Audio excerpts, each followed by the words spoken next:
Good evening and welcome to Power Play. I'm Maisie Garrett. And I'm Andrew Berkey. The Illini and the Cyclones are only minutes away from puck drop, but first, let's take a look back at how the Illini have been doing these past couple of weeks. Illinois currently sits at 7-7-2. Starting out on Friday, they started down 2-0, but thanks to an Anthony Verassi goal, they were able to shrink the lead to 2-1. This is the first of three that Verassi had over the weekend. After that, David Roz was able to get one in, and that was a huge one because they're down 3-1. Nolan Woodring not having his best day. They actually pulled him for the third period, so they went to the backup goalie Grady Sulkin. Fans liked that. Verassi then goal number 2 of the weekend, ties things up at 3 apiece. The celebration even better than the goal in my opinion. And just when you thought things were getting good, there was a huge fight that took place. Ejections happened as well. This time only one ejection. We're about to see it in a few minutes once Verassi gets done celebrating with his whole line rather. The fight between Roman Cheyenne and Jack Fuller. Fuller rips off Cheyenne's helmet, and even as the refs are trying to break it up, Fuller gets a few extra punches. Maisie, have you seen something like that? In another hockey game, no, but in this game, I have never seen fighting like this. And if this was going on throughout the entirety of the game, and the refs didn't seem to take notice until that final period. Yeah, so Fuller was ejected for Saturday's game. That's what we're watching now. It starts off with a Nick Anderson goal, and he was on fire as well. Had to miss the first game because he was suspended from a fight a couple weeks ago. Coming back to it, though, after that, Roman Cheyenne scored his first career goal as an Illini. Verassi scored the first goal of the day. Cheyenne gets number 2 right there to give Illinois the 2-1 lead. Things knotted up at 3 apiece. We head into overtime, and unfortunately the Illini can't get the job done, so they drop both games 4-3 in overtime. So even though it was a tough weekend for the team, who stood out to you during this series? Well, I said it before, Anthony Verassi had 3 goals. He was on fire. He scored 5 in his last 6 games. He's kind of been their offense right now. Gregory Eddingen was suspended from Friday's game last week, so he stepped up on that first line. He left Saturday's game with an injury, so Verassi stepped up in that first line. I've been really impressed with him. It's a name we've said quite a lot this year. One of those guys that you mentioned is a freshman, but he's not the only one. Yeah, David Roz came into this freshman class. He's really good. But the thing that stands out to me the most, Carson Mitchell, leading the points on his team, and he's only a freshman. You don't see that very often. No, and he certainly does not act like one. Our sideline reporter, Caleb Noble, was able to talk to Mitchell and his fellow underclassman, Thatcher Beauchamp, during practice this week. The Illini are going into a big weekend series against Iowa State without 2 of their key veteran players. Defenseman Joe Dorian and forward Gregory Eddingen are out with injuries for an indefinite amount of time. Freshman Thatcher Beauchamp says it's going to be difficult to replace what those guys bring to the team. I think Joe brought a lot of physicality. He was a big guy. I think we can bring that more, especially this weekend against Iowa State. And then Greg, just his skill and his IQ of the game is huge. Injuries have forced the team to rely on its depth far more than they anticipated this season. Freshman Carson Mitchell says the young guys have done a good job of staying ready for when they're needed. The whole season we've been battling injuries. It's been that next man up mentality, and I'm talking to the freshmen in the room. Everyone's ready. We're ready to go, and guys are excited to get more opportunity. The freshman class has produced at a higher level than many were expecting. Beauchamp says he's been impressed with their ability and mindset. Everyone in general is such a good group of skaters. And then on top of that, everyone thinks the game really well. Guys can play with each other, and even though it may start off kind of rough, we all find our way to have that chemistry, which is huge. Mitchell has been a big part of the production the team has gotten from its newcomers, leading the team with 18 points. He says he has outperformed even his own expectations. It's definitely been surreal. Expectations going in, kept them pretty low, knowing, I was a new guy on the block, but saying as I've, exceeded my own expectations, there's new ones, and while that comes with added pressure, it's a sense of pride. Mitchell says they're unhappy with hovering around 500, and he is hopeful that they can gain some momentum before heading into the spring semester. We got a big weekend coming up against Iowa State.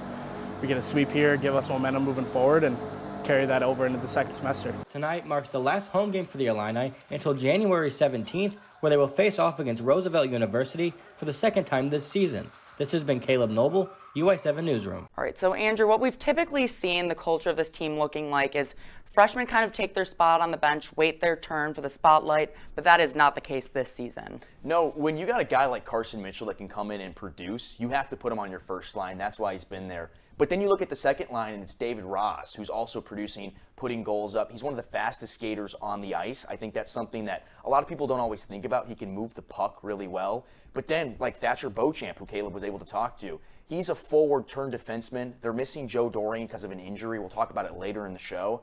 But when you have a guy that can make a transition from one position to another, and he's only 18 years old, like these guys are all true freshmen.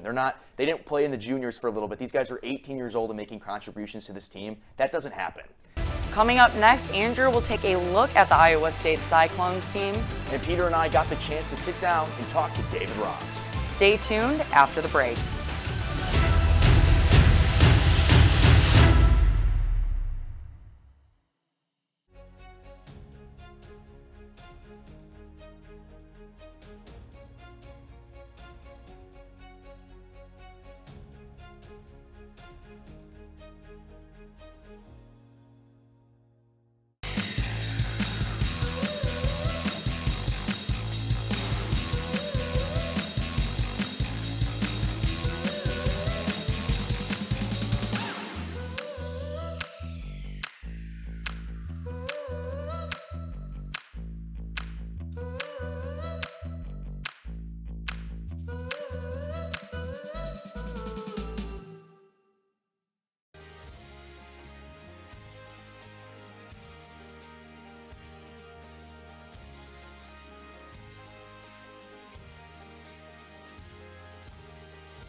Rare moments in this one where they've let guys play on. And that one, just an amazing shot there. The Cyclones are in town. What do Illini fans need to keep an eye out for? Well, coming into this weekend, they're 3-8-1. They're in the same division, the MCH, so they're the bottom team. Illinois is at number 5. So I think they're a slower start, but they're still a really good team. Michael McCulkin and Brady Cairns lead them with 6 points, so they're able to score goals. They're able to put points on the board, unlike teams that Illinois has played in the past. They have 3 goalies, so they're trying to still find out who that number 1 guy is. So far, 7 of those games William Penny has played. He allows about 4 goals per game. And with the way this Illinois offense has been playing, I think they can really take advantage of a struggling Cyclones team. Yeah, so we're talking about interchanging goalies on the Cyclones, but the Illini have one pretty steady goalie on their part, Nolan Woodring. Could you tell me a little bit about him? Yeah, Woodring's he's had a great year, and unfortunately there's been some times where his defense can let him down and he gives up goals early, but outside of that, he's played stellar. He really got a game taken away against him on Saturday in a heartbreaking overtime loss. Matviv lost his stick, so it's a 3v2 essentially, and he let that last goal in. I think this is a way to get back for him, a good get-back series, especially after you have 2 heartbreaking losses. Both games they lost in overtime. I think he's going to have a great game this weekend. And speaking of last night, we had a pretty big broadcast. Yeah, yesterday our game was actually broadcasted on Marquee Sports Network, home of the Chicago Cubs, and now the Illinois Fighting Illini hockey team. When we found out about this opportunity, our whole team was excited, and without the help of that entire team, that broadcast and any other broadcast would not be successful. So I'm so glad that we were able to be viewed on such a big platform. And of course, every other game can be found on UI7 Newsroom Facebook page, along with the Fighting Illini Hockey YouTube, with this show Power Play airing 15 minutes before puck drop. To keep the freshman theme of this episode going, Andrew, you and Peter got to sit down and talk to one. Yeah, David Ross, who is one of the fastest and most electric guys on the ice for the Illini, took some time to chat with us. Let's take a look. David, you have 4 goals on the season. You've been everywhere on the ice as well. I'm wondering what goes into that every game. You know, it's just preparation. You know, in practice, it's high energy, high intensity. So when you go into a game, you know, it translates right away. So when an opportunity comes, you know, we have to bear our chances. Talking about high energy, your whole team is high energy. You guys are laughing before this. I heard a nickname. What is your nickname? My nickname's Razor. Yeah. Where did that come from? That came from one of my teammates, Greg Edigen. Shout out right there. But he came up with it one day, and it kind of stuck with it for the whole rest of the season. And no, it's great. I love it. So that's not something you're ever going to lose, right? That's going to be here for the whole time? That's going to be here for I the whole figured. time. Yeah. So we're curious, what goes into every series when you're preparing week to week? Throughout the week we're preparing. So Monday practice, Tuesday, Wednesday, Thursday. We're working on different systems. We our coach Oplika, he's great, and so we work on separate things, separate days. And so when we go into Friday or go into a weekend, we make sure that we can enact what our coach had planned for. And then are there certain things that you specifically are trying to target in each practice day to day? Sometimes I look at the previous week and I'm like, all right, I could have done something better here or in this situation. You watch your film, you see what you can do better. Maybe I should have shot this puck here, passed this puck here, and you kind of look at those situations and learn from it. You guys had a really big road trip last week, but now you're back for 6 games. Yeah. What's the difference between those two different feelings? You know what I mean? Yeah, no, it feels great to be home. 16 hours up to North Dakota. It was a fun trip, but U of I, that's where it's at. That's where it's at, and we have a great atmosphere here, and it's always fun to play over here. Talking about that atmosphere, what specifically about that makes it? Is it the fans? Is it the big pond that you guys are on? The big pond definitely contributes to it, but our fans are great. I love the atmosphere. They're right above the benches and like the ice, and so they could hear everything. We can hear everything. It's a great, exciting atmosphere. This will be the final power play and game of the calendar year covered by us here at UI7 Newsroom. And Andrew, it feels like just yesterday we were covering our first Illinois hockey game. Yeah, this has been an awesome first semester, not only for the Illini, but for our team here at UI7. We've had our good shares of wins and heartbreaking losses, fights, and even ejections, you name it. Yeah, so let's take a look at where the Illini stand as they enter the final road stand of the calendar year. The Illini are sitting at 7-7-2. You can see their home record right there. And of course, we can't understate the key injury. Joe Dorian has not been on the ice for the last couple of weeks for the Illini. They're really missing him defensively. And there is one more person we need to shout out before we head over to the ice. This will be our sideline reporter, Caleb Noble's last game with us.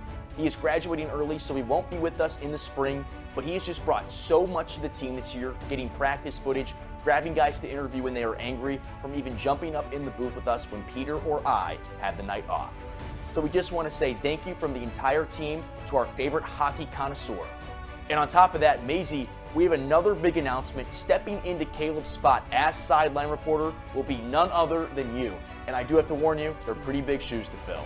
I know, and I'm excited, but again, like you said, I know I have some big shoes to fill. Caleb did so much for this show. He was always out working, making stories, so I hope he gives me some good advice before I take over for him.